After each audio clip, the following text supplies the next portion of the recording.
Singing by Santosh कर्ण। कनी बाजून आहा मिट गए आहा के बोली हमें पहचान ये। कनी बाजून आहा मिट गए आहा के बोली हमें पहचान ये। आहा के भोली सन सुंदर मुखरा अल्लाह के दिले इनाम ये। कनी बाजून आहा मिट गए शान।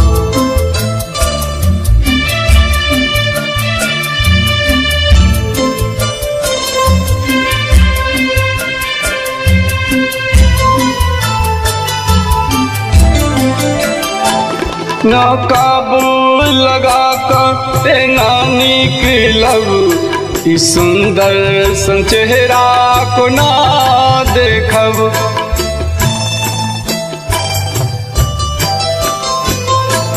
धड़कन में धड़कल धक धक छी ओ दिल के धड़कल जान छिए। आहा के भोली सन सुंदर मुखरा अल्लाह के दिले इनाम ये। कनी बाजून आहा मिट गए आहा के बोली हमें पहचान ये। कनी बाजून आहा मिट गए शान।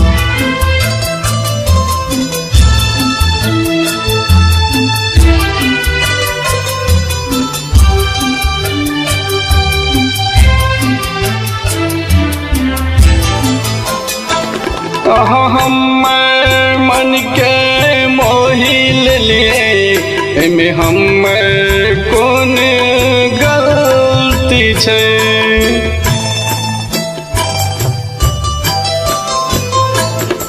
गुलाब के फूल के संदेश छे जे पठेने रही वो इनाम ये। आहा के भोली सन सुंदर मुखरा अल्लाह के दिले इनाम ये। कनी बाजून आहा मिट गए आहा के बोली हमें पहचान ये। कनी बाजून आहा मिट गए आहा के बोली हमें पहचान ये। कनी बाजून आहा मिट गए शान। विक्रम विद्यार्थी रिकॉर्डिंग स्टूडियो मलंगवा सरलाही नेपाल।